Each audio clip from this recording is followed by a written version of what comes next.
কলকাতা শহরকে তার প্রাণবন্ত সংস্কৃতি, ইতিহাস এবং প্রতীকগুলোর মধ্যে টিকে থাকার অদম্য শক্তির জন্য সিটি অফ জয় বা আনন্দের শহর বলা হয়। ফরাসি লেখক ডমিনিক লেপিয়েরের ১৯৮৫ সালের বিখ্যাত উপন্যাস এবং পরবর্তীকালে ১৯৯২ সালে পরিচালক রোল্যান্ড জেফির চলচ্চিত্র উভয়ই এই নামটি বিশ্বব্যাপী জনপ্রিয় করে তোলে, যা কলকাতার মানুষের জীবন সংগ্রাম এবং মানবিকতাকে ফুটিয়ে তোলে। কলকাতার পূর্ব নাম ক্যালকাটা, যা ২০০১ সালে দাপ্তরিকভাবে ক্যালকাটা থেকে নাম পরিবর্তন করে কলকাতা রাখা হয়।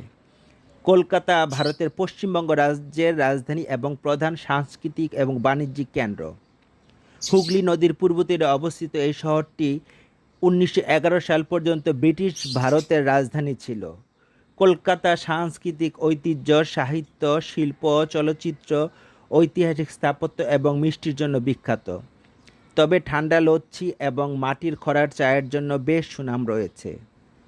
১৬৯০ সালে জব চাণকের হাত ধরে সুতানুটি, গোবিন্দপুর ও কলিকাতা এই তিন গ্রাম নিয়ে ব্রিটিশ ইস্ট ইন্ডিয়া কোম্পানির আধুনিক কলকাতা শহরের পত্তন হয়। ১৭১৫ সালে ফোর্ট উইলিয়াম দুর্গ নির্মাণের পর এটি ব্রিটিশদের গুরুত্বপূর্ণ বাণিজ্যিক কেন্দ্রে পরিণত হয়। ১৭৭২ সাল থেকে ১৭১১ সাল পর্যন্ত এটি ব্রিটিশ ভারতের রাজধানী ছিল। ১৭৫৬ সালে নবাব সিরাজউদ্দৌলা কলকাতা দখল করলেও ১৭৫৭ সালে ২৩ জুন পলাশী যুদ্ধের পর ব্রিটিশরা পুনরায় শহরটি দখল করে নেয়।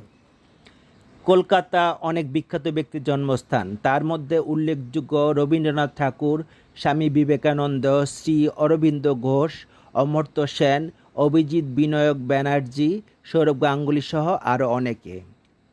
কলকাতার অনেক দর্শনীয় স্থানের মধ্যে Victoria Memorial, Howrah bridge, Dakshineswar ও কালীঘাট মন্দির, বিশ্ব বাংলা গেট সহ আরও অনেক দর্শনীয় স্থান।